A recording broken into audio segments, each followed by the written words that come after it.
Welcome to today's training. Today we will be talking about OSHA and what their role is in the workplace. And we're also going to talk about emergency preparedness and emergency evacuation and why that's important. Okay, so when you think of OSHA, what comes to mind? What do you think they're here to do? How do they protect employees? And also, what responsibilities employers have under OSHA, and then what rights employees have under OSHA as well. So OSHA began in 1970, and prior to 1970, prior to OSHA, there was a lot of employees that were being injured, a lot of employees that were being exposed to hazardous chemicals, and probably for the most part, it was a lot of immigrants that were coming to the United States. There was a lot of jobs. And unfortunately, some of the employers were taking advantage of the employees, didn't really take steps to protect them from hazards, had them working with chemicals, no protective equipment. So in order to protect employees, Congress passed the law in 1970 that helped establish OSHA. And even then, although they have come a long ways, OSHA has probably prevented many deaths. There's still to this day 15 workers who die every single day on the job. 15 workers too many, where in 1 year it turns out to be about 5,600 Americans annually who die. That's 5,600 dads, sisters, brothers, sons, daughters that are not coming home from work. 5,600 families that are being affected, tragically affected by these deaths. And not just that, but there's over 4 million non-fatal workplace injuries and illnesses every year. And it's just and just because it says non-fatal doesn't mean they're not severe. It could be amputations, it could be disability, maybe they can't walk anymore. So 4 million injuries are happening every single year. And again, it could be anything from a strain, and it could be amputations. It just means that they were not fatal.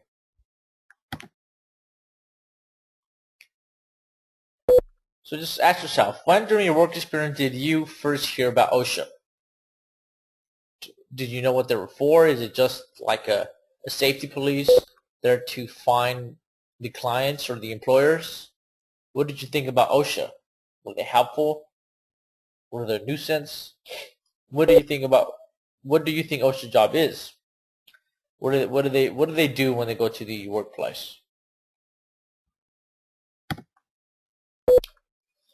Let's start off with looking at handout number 1 in your handouts, and that just tells you, and you could go onto the OSHA website, and it just gives you a description of some of the deaths that we've had here in the United States.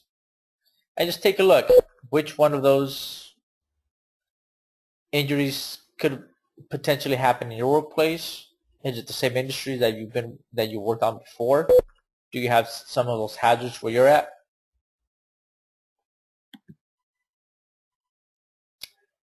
Now, like I mentioned, before OSHA started, we were having a lot of injuries and deaths in the workplace.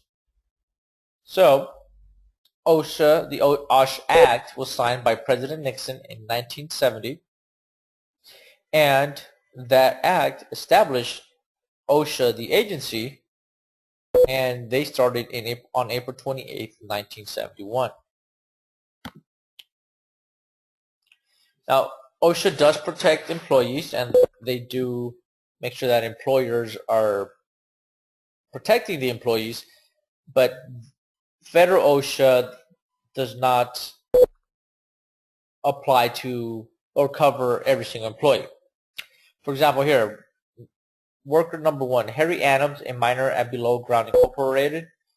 Mr. Adams here is a miner, not a miner like under 18, but he works in a mine, and federal OSHA doesn't cover him because there is another agency equivalent to OSHA, which is called MSHA, and they're just the mining part of OSHA. So federal OSHA will not apply there. Mr. Adams is covered by MSHA. Adrian Smith, one of 3 employees of ABC Landscaping, is he covered under OSHA? He would be, because he is an employee, even though it's only 3 employees, but he works for ABC Landscaping, so he would be covered. What about Taylor Dow, an accountant in business for herself? OSHA doesn't cover self-employed individuals, so Taylor Dow would not be covered. And the last one, Rob Jones, one of 10 carpenters working for Woody Incorporated. Yeah, he definitely would be covered under OSHA. All right. So the mission of OSHA is to save lives, prevent injuries, and protect the health of America's workers. Some of the things OSHA does to carry out its mission are: they develop job safety and health standards and enforce them through worksite inspections. So they come up with this giant book of standards and rules that says every employer has to follow these rules when it comes to workplace safety. And then they come up with these standards, and then they enforce them. And whenever there is an injury, a severe injury where OSHA has to go in and investigate, they look to see if that employer is following those rules. They also maintain a reporting and record-keeping system to keep track of job-related injuries and illnesses. This helps them categorize different industries as a high hazard or low hazard, and they make routine inspections based on that. And they also provide training programs to increase knowledge and knowledge about occupational safety and health. All right, so why was OSHA necessary? What is OSHA's mission? And why is this training important?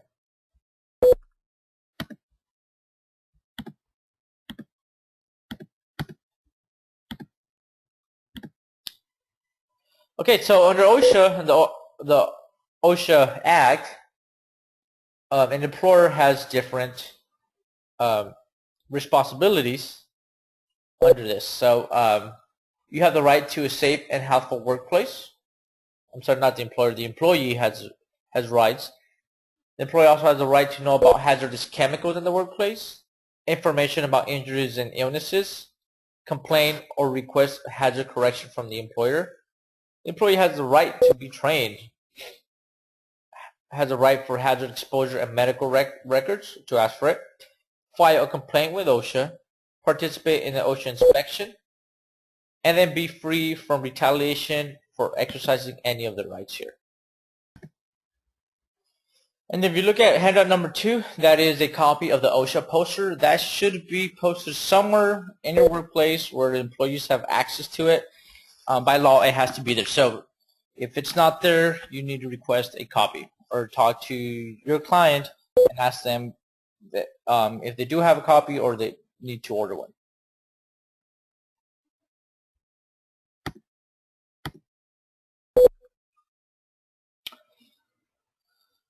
So, like I mentioned, the creation of OSHA provided workers the right to a safe and healthful workplace. And they also have a books of rules that employer must follow. But just because there's many rules, it doesn't mean that they cover every single type of hazard in the workplace. So if an employee is injured, for example, he was standing on a bucket to reach a box on the top shelf, he falls off that bucket and breaks his neck and dies, unfortunately. When OSHA comes in and investigates that,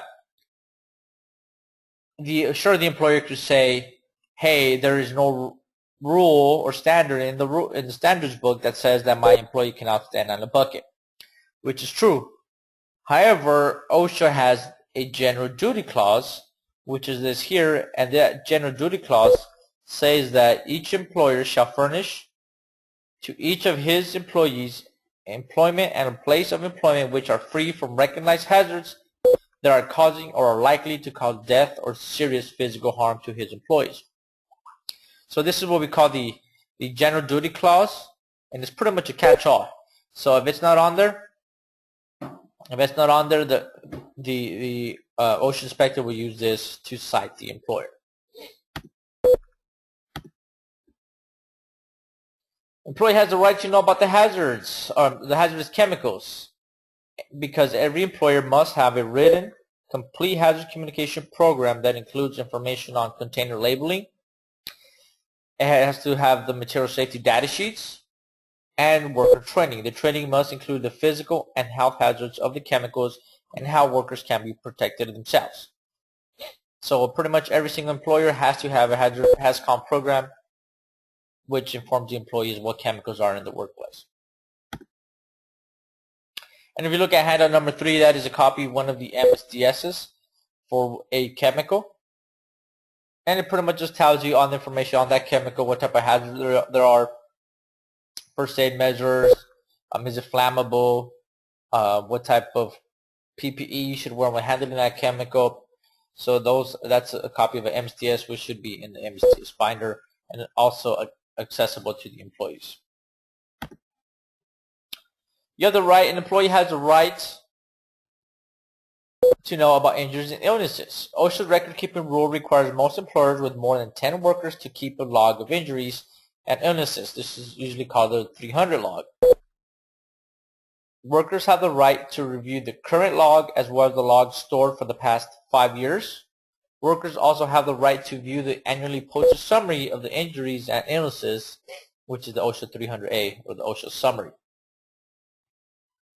Now, when you're thinking about these rights from the rights to an employee, you kind of, being in staffing, you're kind of the middleman.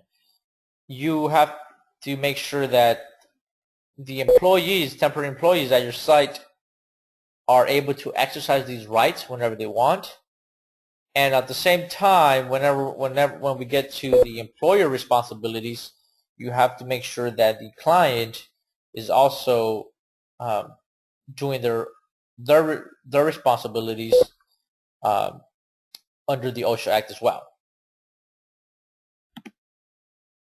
The employee has the right to complain or request corrections. Workers may bring up safety and health concerns in the workplace to their employers, and they should, without any fear of discharge or discrimination. OSHA regulations protect workers who complain to their employer about unsafe or unhealthful conditions. So if the employer says, hey, we need more, we need hard hats in this department because there's a lot of parts falling off the second floor. The employer doesn't want to do it, doesn't want to provide it, and the employee keeps asking for hard hats or other type of PPE, and the employer just gets tired of that employee, he fires him. That employee could sue the employer because he was discriminated upon because he's bringing up safety concerns. Employees have the right to training. Workers have a right to get training from employers on a variety of health and safety hazards.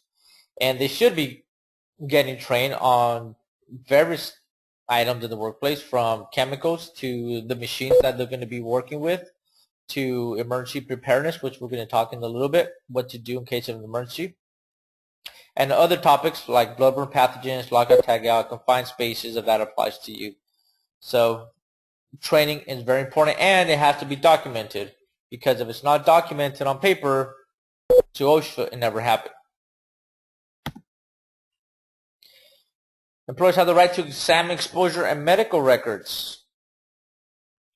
Examples of toxic substances and harmful physical agents are metal and dust, such as lead, biological agents, physical stress, such as noise, heat, cold, vibrations, all that. They want to know if there's any problems with any of these chemicals in the past. Have other employees been injured with these chemicals? Then they have the right to ask for copies of records. If an employer brings up a safety concern to the employer and the employer is not listening, that employee has the right to go to OSHA or call OSHA and tell them of the hazards in the workplace. The employee may request that the name not be revealed to the employer, so it could be anonymous. And if a worker files a complaint, they have the right to find out OSHA's action on the complaint and request a review and if inspection is not made. So after OSHA goes out there, that employee has the right to ask OSHA what happened, what was the outcome of my complaint. The employee has the right to participate in an inspection. Employee representative can accompany the OSHA inspector. Workers can talk to the inspector privately if they want. Usually that's the way it happens anyway. The OSHA inspector would not allow the employer to sit in during any interviews. Workers may point out hazards, describe injuries, illnesses, or near misses that resulted from those hazards. And they also are able to describe any concerns you have about a safety or health issue. And workers can find out about inspection results, abatement measures, and may object to dates set for violation to be corrected. So if the inspector puts on there, hey, you have 4 months to fix this violation, the employee could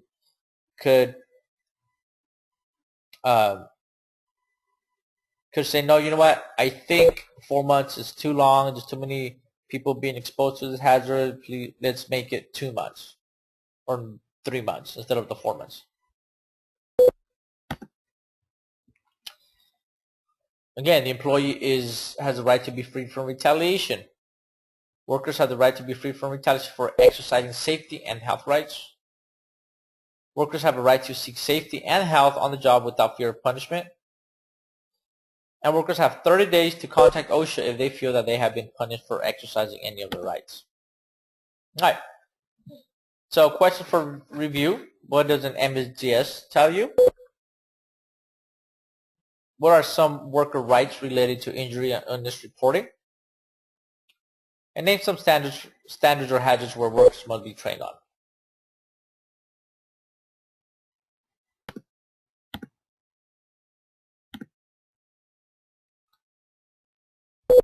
Okay, now, what responsibilities does the employer have? The employer has to provide a workplace free from recognized hazards and comply with all the OSHA standards. They have to provide training, keep records of injuries and illnesses, provide medical exams when required, not discriminate against workers, and then post OSHA citations and abatement verification notices. And the employer also has to provide and pay for any PPE.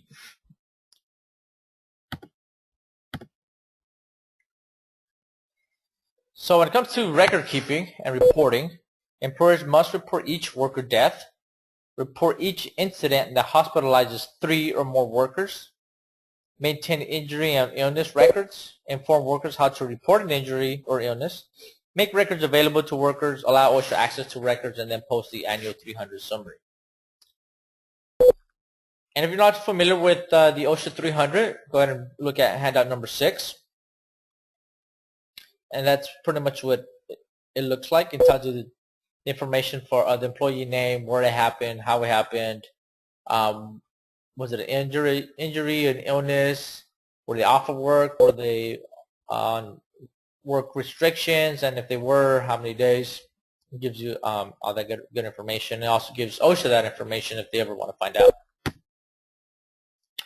So before we move on, let's talk about the OSHA 300 because on-time staffing does not keep an OSHA log for our temporary workers. And that's because the temporary workers need to be logged into the client 300 log. And that's because the client is the supervising employer, and the supervising employer has to document on their log. So what your responsibility is as the on-site manager or on-site coordinator is to give the client the required information for them to update and maintain their OSHA log. So for that, with that said, on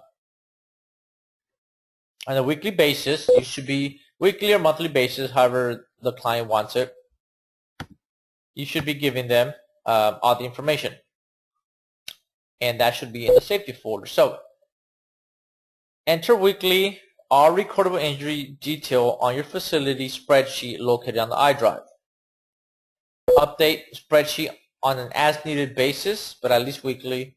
It can be monthly if you want, as data is presented by risk management and your panel medical providers, but at least weekly.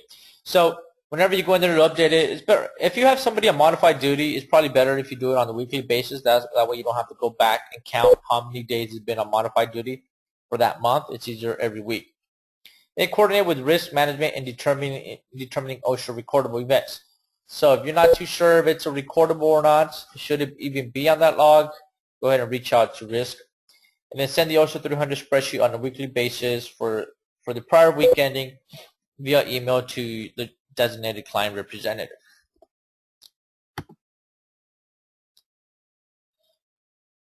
And you will have to track the number of days an injured associate is deemed restricted, transferred, or away from work because of their injury. Once you do start counting, you stop at 180 days. Whether it's it doesn't matter days restricted or away from work. When both of those combine to 180, then you stop counting. Just max it out at 180.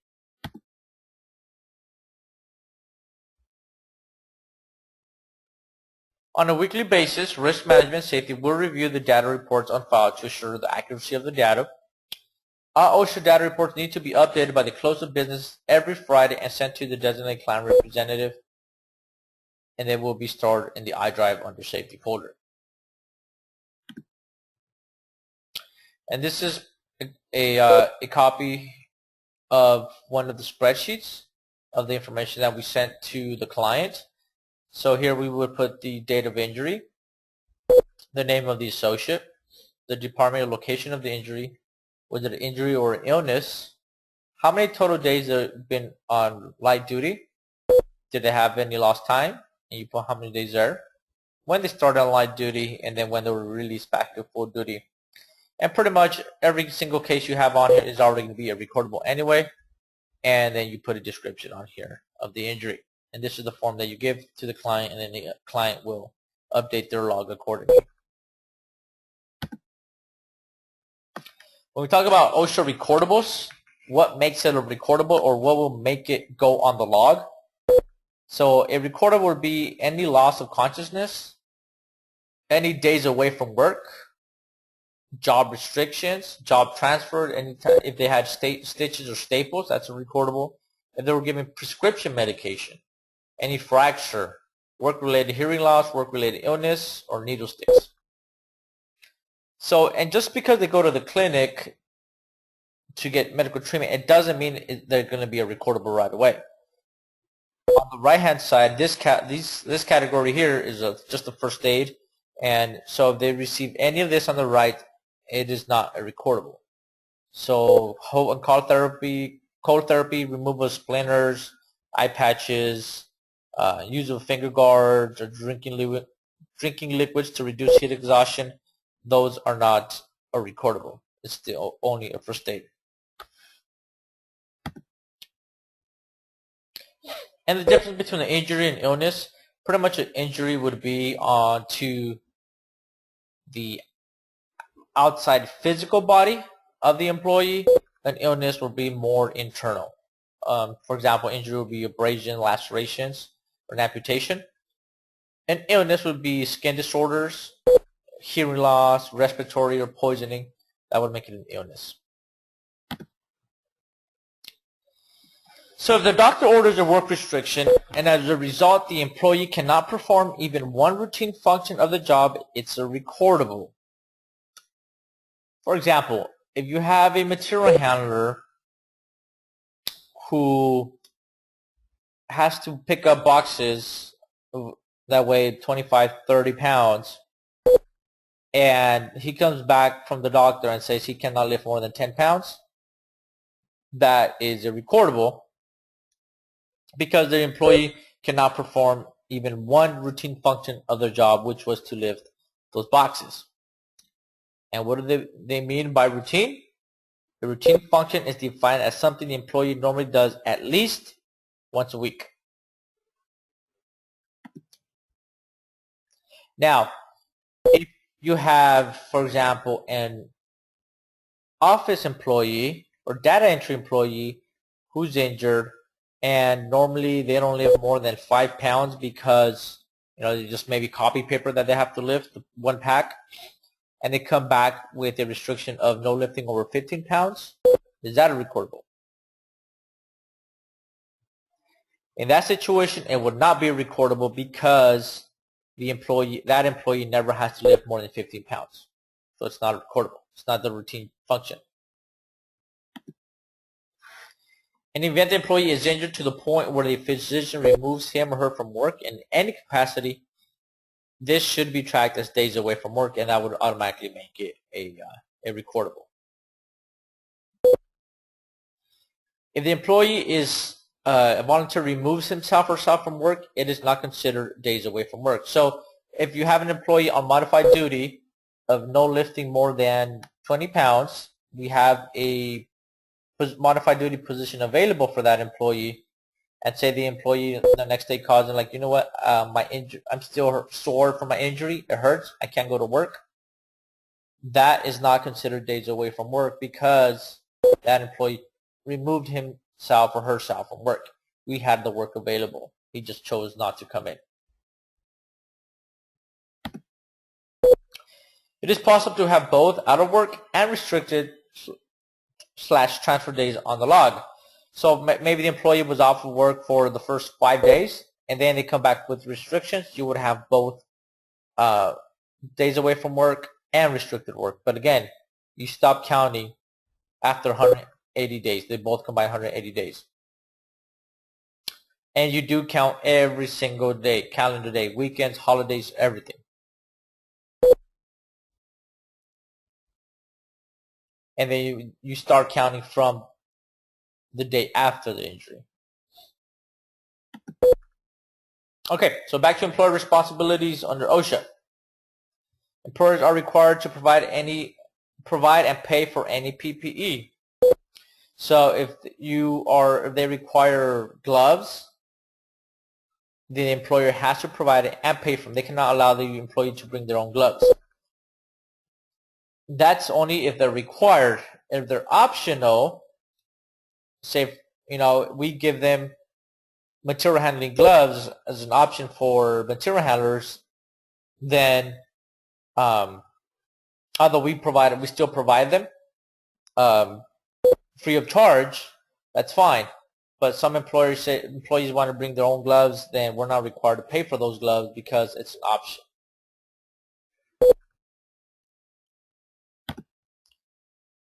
Okay, questions for review. What are some of the responsibilities employers have related to OSHA? OSHA record keeping. What section of the OSHA Act prohibits employers from discriminating against workers for exercising their safety and health records? And what are some types of PPE that employers must pay for? Okay, now let's talk about standards briefly. And they fall under 4 categories. There's general industry, which we all fall under. There's construction standards, maritime, and agriculture. OSHA issues standards for a wide variety of workplace hazards. And again, when there are no specific OSHA standards, employers must comply with the general duty clause, which says what? Must provide a workplace free of recognized hazards. Go back here. And this here just gives you the most cited standards by OSHA.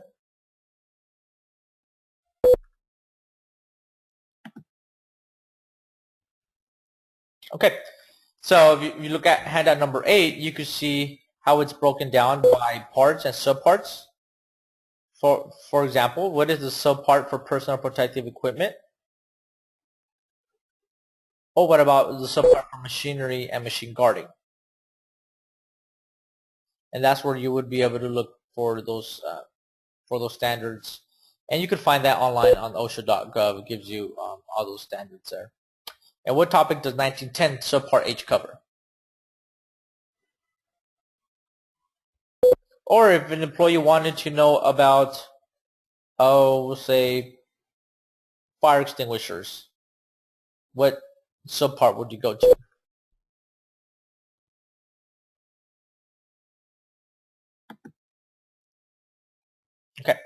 So OSHA also obviously does inspections, and they do the inspections based on different criteria. And the OSHA Act authorizes OSHA compliance safety and health officers to conduct workplace inspections at a reasonable time. OSHA conducts inspections without advance notice except in rare circumstances. And in fact, anyone who tells an employer about an OSHA inspection in advance can receive a fine and go to jail.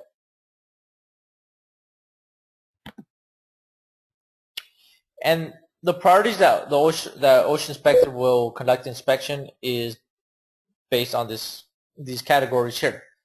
The first priority is imminent danger. Somebody calls and says, you know what, these employees, somebody's going to die today if this equipment is not fixed or taken out of service. That's imminent danger. And OSHA, it could be even OSHA just driving by, say a construction site. That would be the very first priority. The second priority would be any fatality that was been reported to OSHA. So if you had a death in the workplace, say an employee fell off of a forklift from the third story, then OSHA will go out there as a second priority. Any employee complaints or referrals, and a referral could be from another agency that's been in your location. It could be from the EPA. It could be from law enforcement who responded to and the injured worker, take them to the hospital. And the fourth priority is program inspections. So based on your industry, for example, if you're a roofer, you'll probably be inspected a lot because you're having a lot of deaths there. If you own a law firm, you probably won't be inspected much because it's not that much of a high hazard. So depending on your industry.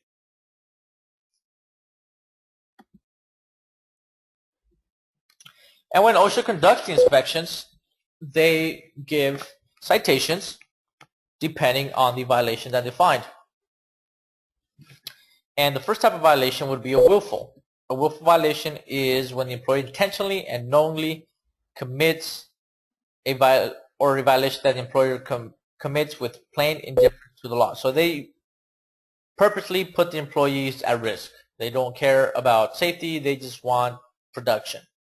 And OSHA may propose penalties of up to $70,000 for each willful violation, with a minimum of $5,000 for each willful violation. Usually they'll lower it. They can lower it to $5,000 depending on the size of the company and the severity of that violation. There's also the next category, serious violation. And serious is a violation when there is substantial probability that death or serious physical harm could result and that the employer knew or should have known of the hazard, and those violations carry $7,000 fine. Then you have other than serious violations that has a direct relationship to safety and health but probably will not cause a death or serious physical harm. And you could get up to $7,000 for that one as well.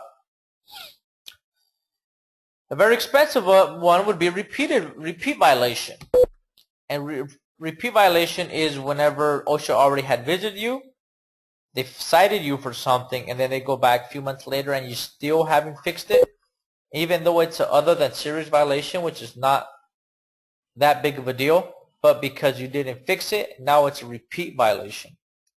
And those could go up to $70,000 as well for each repeated violation.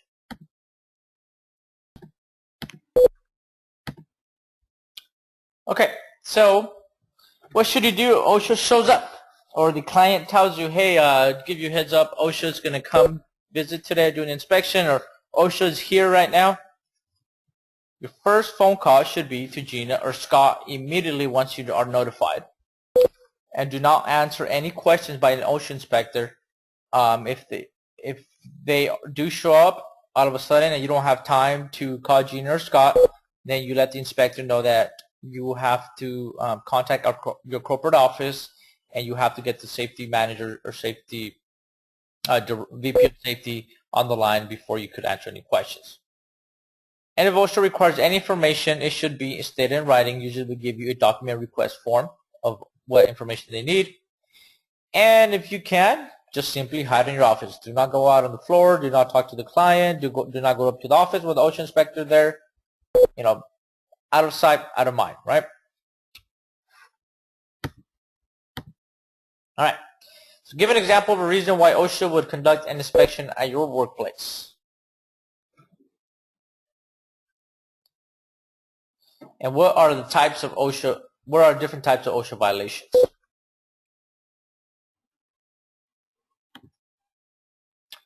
So in summary, when we talked about OSHA, we talked about the importance of OSHA, including the history of safety and health regulations leading to the creation of OSHA, the worker rights and pro responsibilities.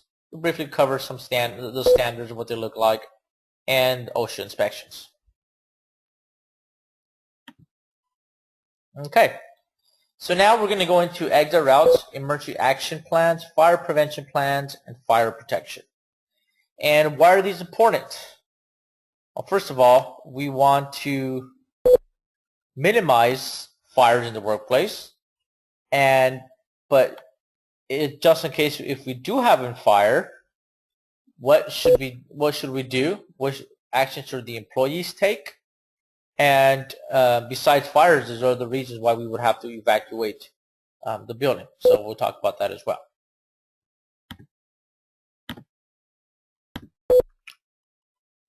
So as you can see, fires and explosions are still one of the top fatalities in the workplace at 116 in 2012. And the number parentheses here is the previous year. So it did go down somewhat, but still we're having 116 fires and explosion-related deaths in the workplace.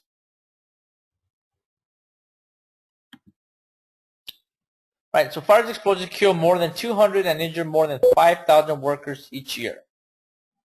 There is a long and tragic history of workplace fires in the country caused by problems with fire exits and extinguishing systems. So unfortunately, we've had our fair share of fire tragedies in the workplace throughout history. But the good part from that is we were able to learn from that, and that's why you have different requirements now that say, emergency exits have to be certain width.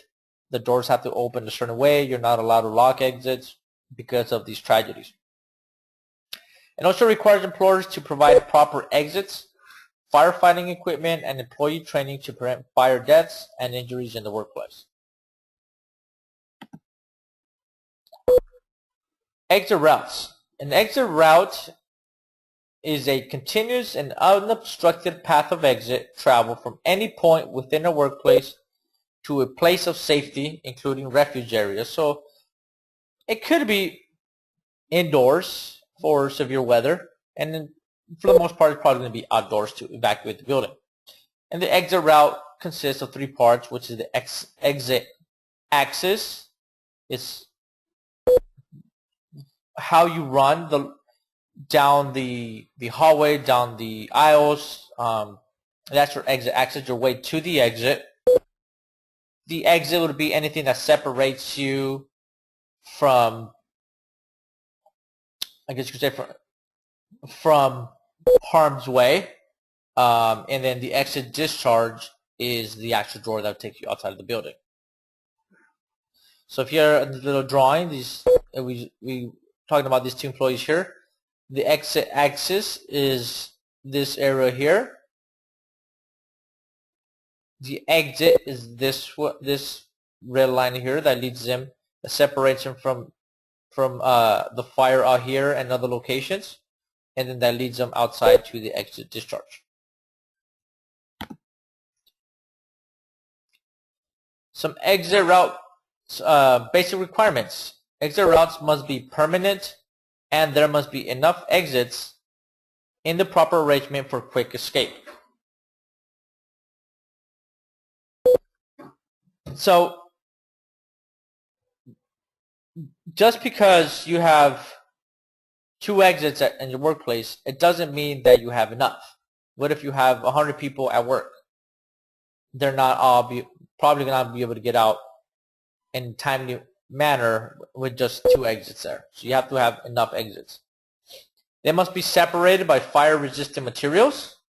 So just like this door here, in case of a fire, these automatically come down, separating the fire and protecting workers and giving them more time to evacuate the building. Doesn't mean it's completely fireproof. It just gives you a little bit more time to exit the building. The openings and the exit must be limited to those necessary to allow access to the exit or to the exit discharge. And an opening into an exit must be protected by an approved self-closing fire door that remains closed or automatically closes in an emergency. So just the doors also that lead out to the exit discharge have to close automatically. That way they can be left open and the fire could travel across or through fairly easily.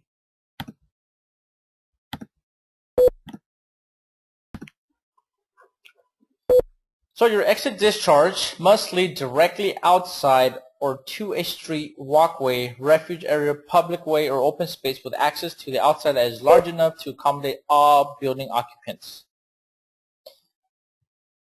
The exit stairs that continue beyond the level on which the exit discharge is located must be interrupted on that level by doors, partitions, or other effective means that clearly indicate the direction of travel to the exit discharge.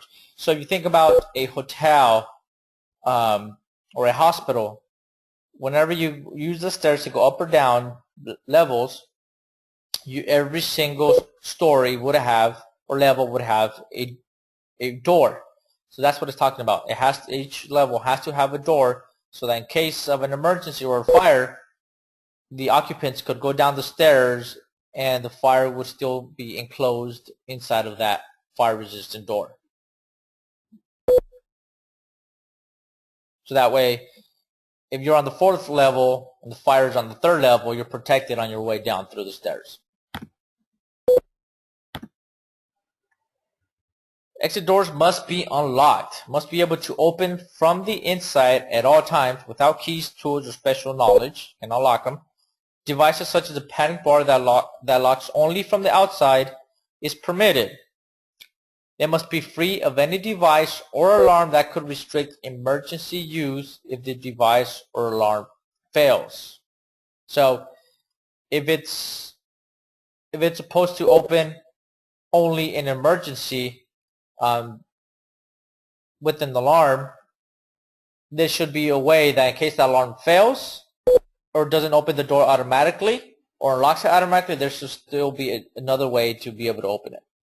It may be locked from the inside. The only way you can do it is in mental, penal, or correctional facilities where there is constant supervision. So in jail. It's the only time they're allowed to be locked. The doors, if you remember, we talked about standards. All this is in the standards too. It even says the doors must be used to connect any room to an exit route. And here, a door that connects any room to an exit route must swing out in the direction of exit travel if the room is designed to be occupied by more than 50 people or contains a high hazard contents. So if you think about it, why do we want the door to swing out with more than 50 people? If you, in case of emergency, you're evacuating and you're trying to swing that door in towards you and you have more than 50 people behind you, it's going to be a very difficult task for you to open that door. You can be crushed between everybody behind you and the door because you're not getting that door open. So it has to swing out. Exit routes must be free and unobstructed. Keep exit routes free of explosive or highly flammable materials. I saw a location where propane tanks for the forklift were stored right outside and right next to an emergency exit. You should not have propane tanks there because in case of a fire, it's probably going to make a bigger fire hazard or explosive hazard than if the propanes were not there. So they should be located somewhere else. Arrange exit routes so the employees will not have to travel toward a high hazard area unless it is effectively shielded. You also don't want to have your exit route go through maybe an electrical room or something like that, where the employees could be injured with something else. Emergency safeguards, sprinkler system, alarm systems, fire doors, and exit lighting must be in proper working order at all times. Always check your emergency systems, like the sprinklers or the lights on that should be coming on automatically. Here in this picture, you see when it talks about exit routes must be free and unobstructed. What happens is if you have stuff like this, especially if it's heavy boxes, and you have a bunch of people running down this hallway, what's going to happen is now everybody's not going to fit, so they're going to start funneling off here to the right, and people could be severely injured if these boxes are there in the way. So nothing should be in the exits or the exit routes. Each exit must be clearly visible and marked with an exit sign, just like this one here. And this is probably not the best because it should be the illuminated type that would come on automatically if the power goes out. And each exit route door must be free of decorations or signs that obscure the visibility of the door. So if you have an office that likes to you have people that like to decorate offices all the time with Halloween or Christmas or birthday banners, they cannot cover the exit sign. And you cannot put it in front of the doors either. If the direction of travel to the exit or exit discharge is not immediately apparent, signs must be posted along the exit axis indicating the direction to the nearest exit. The line of sight to an exit must clearly be visible at all times. So what this means is if you're standing somewhere in your facility and you look around and you say it's your first time there, pretend you're the visitor and you don't know where the nearest exit is at, you should be able to look up and look for an exit sign or a sign that's pointing towards the nearest exit from where you're standing. If you're not able to see that, then you are missing exit signs or directional signs. You also have to have an emergency action plan that talks about not just fires, but what to do depending on your location. It could be earthquakes, like in California, maybe some tornadoes, hurricanes, what to do in every situation. And then do you go outside? Do you meet inside if it's a weather emergency? So all that shall be laid out in your emergency action plan.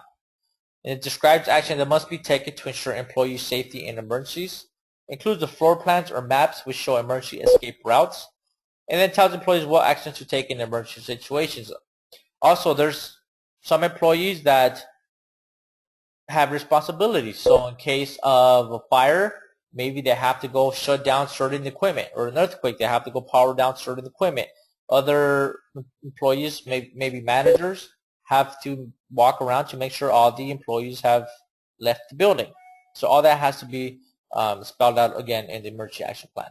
Who has what responsibilities? The plan must include a list of the major fire hazards and handling, storage, and control procedures. So where should your flammable liquids go? Where, it's a good idea to talk about housekeeping. Where's all your cardboard garbage, trash going? Is going outside. What about your extra pellets? Though that's wood, that could be a source of a fire. So, where is that being stored? The names or job titles of persons responsible for maintenance of equipment and systems to prevent or control ignitions or fires. Names or job titles of persons responsible for control of fuel source hazards. And then training for all employees who have responsibilities in the plant. Always want to train.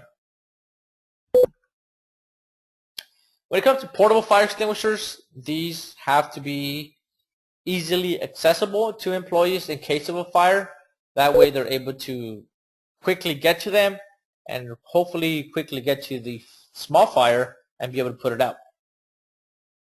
So if portable fire extinguishers are provided for employee use, the employer must mount, locate, and identify them so workers can access them without subjecting themselves to possible injury.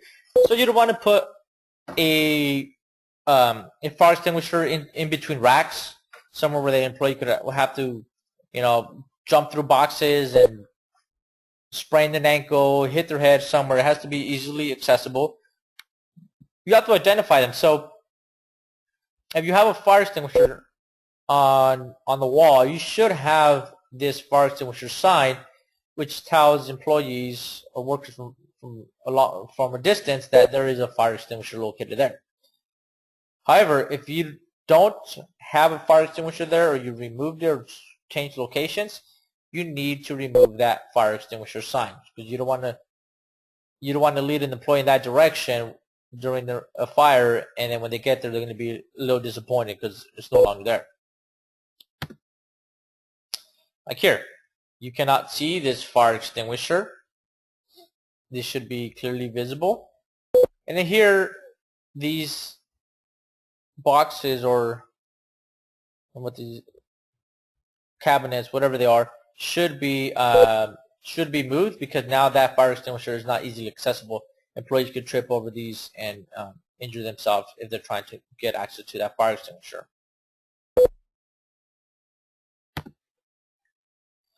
And just know there's different types of fire extinguishers, class A, B, C, and D, depending on whatever chemicals are in your workplace or whatever's on fire there in your workplace. Usually you'll have to worry more about class A fires, which is ordinary combustibles, which is like wood and paper.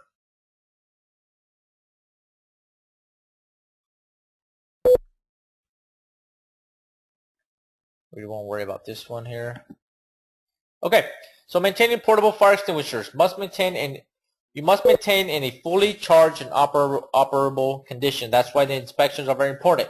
You have to go around at least once a month, make sure the little needle still points to the green section. It tells you that it's fully charged. If it goes outside of that, either way to the red section, that means they're not going to be very useful in case of a fire. You must be kept in their designated places at all times except during use. So you cannot remove it for a day or two. You always have to keep it there. Must conduct an annual maintenance check to make sure that they are still able to work. They're fully charged. Everything on the components of the fire extinguisher is working. And you must record the annual maintenance date and retain this record for 1 year after the last entry or the life of the shell, whichever is last. Now, as important as fire extinguishers are, they also can be dangerous if you don't use them correctly, if you forget, if you put yourself in harm's way, or if you damage more property because you didn't use it properly.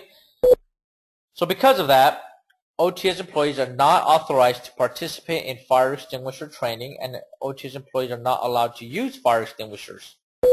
In case of a fire, OTS employees should sound the alarm if possible and then evacuate the building. They're not allowed to use fire extinguishers. And here, this is the type of fire extinguisher training I was talking about. Usually the local fire department will come out and give training on those.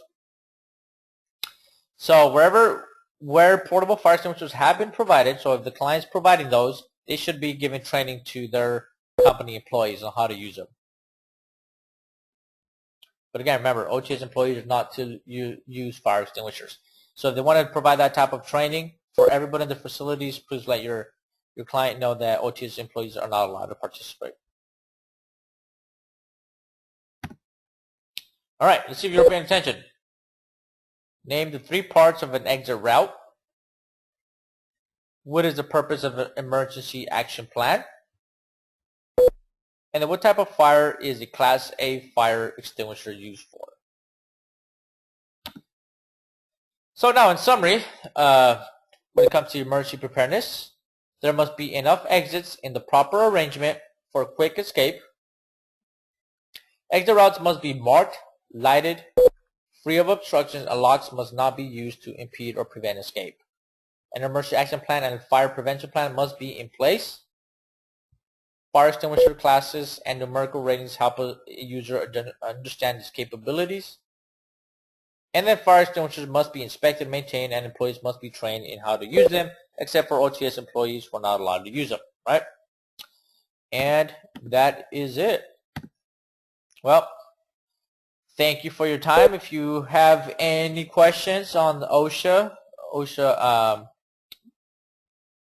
OSHA inspectors come to your locations, what you should do, whether it's recordable, whether it's OSHA reportable when you have to call OSHA. If you have any questions about emergency action plans, fire prevention, please use Safety and Risk as a resource. We're here to help you anytime. Feel free to give us a call or send us an email. Thanks again, and have a great day.